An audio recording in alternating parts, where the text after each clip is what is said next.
Oke, sekali lagi. Indonesia. Wow. Indonesia. Indonesia. Oke.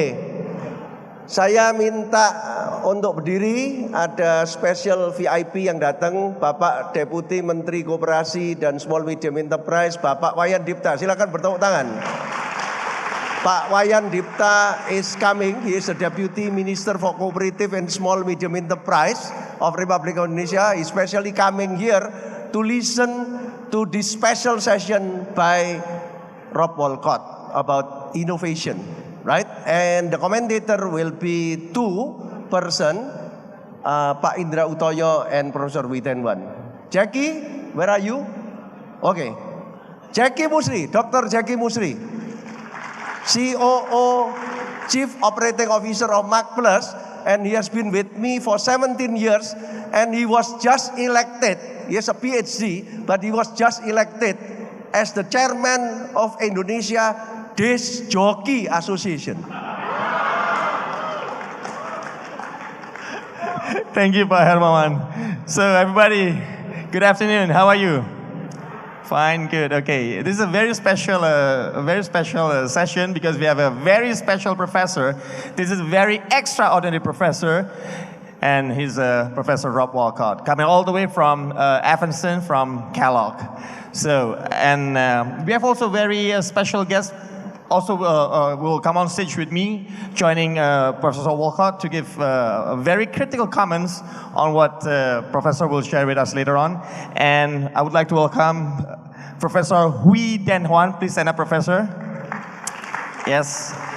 And Professor Huy is the director of the Nanyang Technopreneurship Center, Nanyang Technological University. Well, okay, you want to sit there? Good, okay. So, it's okay, fine, it's okay. No. It's okay. Yeah, okay, it's okay. And the second commentator will be Bapak Indra Utoyo. Bapak Indra Utoyo, he's still somewhere, okay, and he's the Director of Innovation and Strategic Portfolio, Telkom Indonesia, the biggest telco company in Indonesia. And before we start, we will start with a very, nice video. Is it ready now? Okay. We have to watch this, okay. Okay.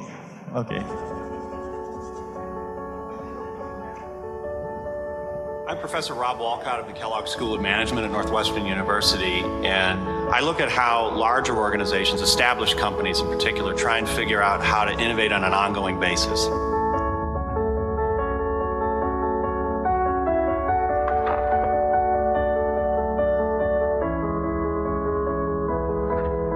We like to think about, metaphorically, the fortress and the ship. The fortress is your ongoing business, competitive, successful. The ship, these are the people out surfing the high seas looking for gold, but they didn't know exactly where they were going to find it. Companies need to have both. They need to have people in the fortress, the core businesses, to focus on being exceptional at what they do right now, but they also need to have people who are out seeking the future. One is not better than the other. The fact that it's easier and often cheaper to start brand new businesses today than it's ever been before is both a threat and an opportunity. For an aspiring entrepreneur, there are a lot more options today. Whether it's crowdfunding, Indiegogo, Kickstarter, whether it's digital businesses where I can get online and get moving faster and cheaper than ever before. The paradox is that becoming the best at what you do, which is great, that's our job, sets us up for failure in the long run. Most people are aware of Kodak. Here was an icon of global commerce. It dominated the market.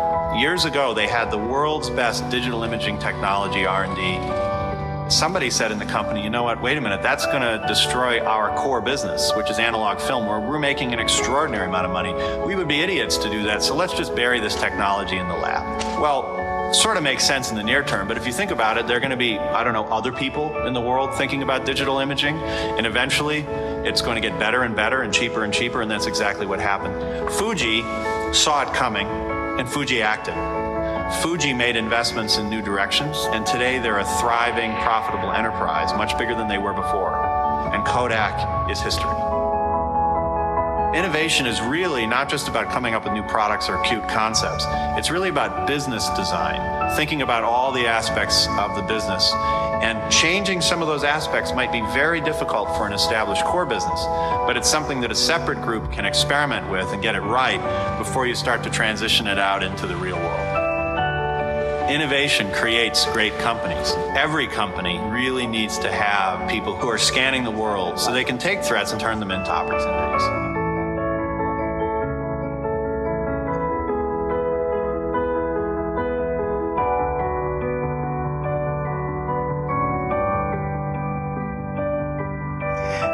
Ladies and gentlemen, please welcome on stage the one and only Professor Rob WOLCOTT, Innovation in the Paradox Era. Professor. Thank you so much, Jackie.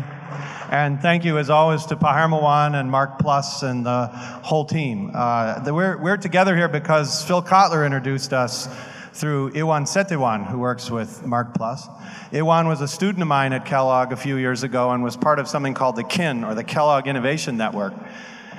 And Pak Hermawan came to Kellogg to be part of the KIN and then started the KIN ASEAN here in Jakarta. So this is now the 4th year where we're gathering innovation and growth leaders from around the ASEAN region here in Jakarta, concurrent with the marketing conference, to talk about what innovation means to be competitive in the long run. And it's very exciting for me, mainly because I can take absolutely no credit for it at all. I don't do it, I don't build it, they do. Your colleagues, your friends here at MarkPlus do this in Indonesia. And it's also exciting for me to visit Southeast Asia, as I do on a fairly regular basis, because there's growth, there's optimism, there's dynamism in the economy. There's so much going on, and I love my hometown of Chicago. How many of you have been to Chicago? Great, a great place. Don't go in January. Whatever you do not go in January. We love to have visitors, but the weather's horrible. But it's a wonderful place, but there isn't that sense of growth, that sense of dynamism, optimism, that everything is possible. Indonesia is in that moment now in its history where everything is possible. Everything could happen, and you can be part of it. I'm part of the reason I'm excited about being at Kellogg. Marketing is not my core field. I'm an engineer by background. I'm interested in innovation and entrepreneurship, but you know what? If you don't have marketing capabilities, skill, knowledge, then you don't have a business. Because if you can't figure out what customers actually want and design that, develop that, and then prototype it and test it, and then communicate that value to people who might pay you for it, then you don't have a business. So this is why I was so excited early in my career. I was doing my PhD in the engineering school at Northwestern, and I wandered down the street to Kellogg, to the business school, where marketing is one of our core pillars of the school. And the ability to put innovation, technology, behavior change, macro trends, growth together with marketing is powerful. So I think you're all in the right place, and it's great to be here with you. So what I'm going to talk about today is not so much this innovation paradox, and there are lots of paradoxes about innovating. The one that we discussed in the video earlier is the fact that as a core business, we have to keep our current business great.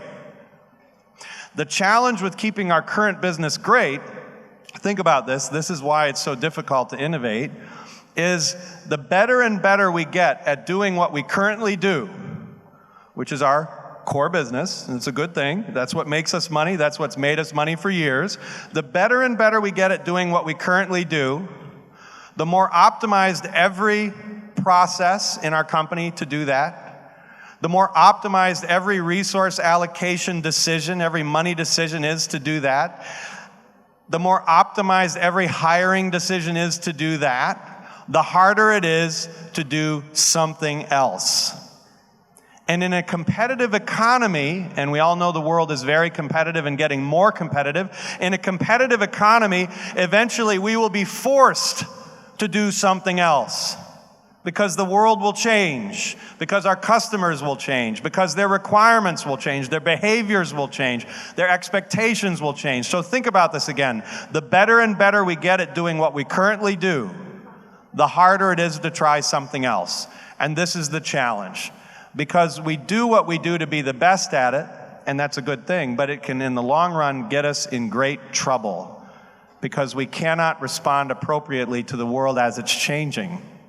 So what I'm going to talk about this afternoon for 40 minutes or so, and then I'll be joined by my colleagues to talk much more intelligently than I about innovating at Telekom Indonesia, a big corporation that's growing within a highly dynamic environment like Indonesia, and my good friend Den Wee from Singapore to talk about the challenge of innovating in this region. I'm going to share some thoughts about the role of senior executives, senior management in achieving innovation. And now some of you are already CEOs or chief marketing officers or senior level executives in your company, and so this is already your job, whether you know it or not. And some of us aren't CEOs yet, but maybe you aspire to be a CEO at some point, or maybe you aspire to be a contributor in your company to help create growth and respond to customers and all these things. So wherever you are in the corporate hierarchy, wherever you are in your career, these things are relevant, because these things are the things that you need to think about how to do in the long run to make your company successful. So this is the context. What are the expectations, what are the things we can do as executives at companies or in government organizations or in nonprofits, it's not limited to companies, in order to be better at innovating in the long run? So that's what we're going to talk about. And before I move on, again, a big thanks to Pa Hermawan for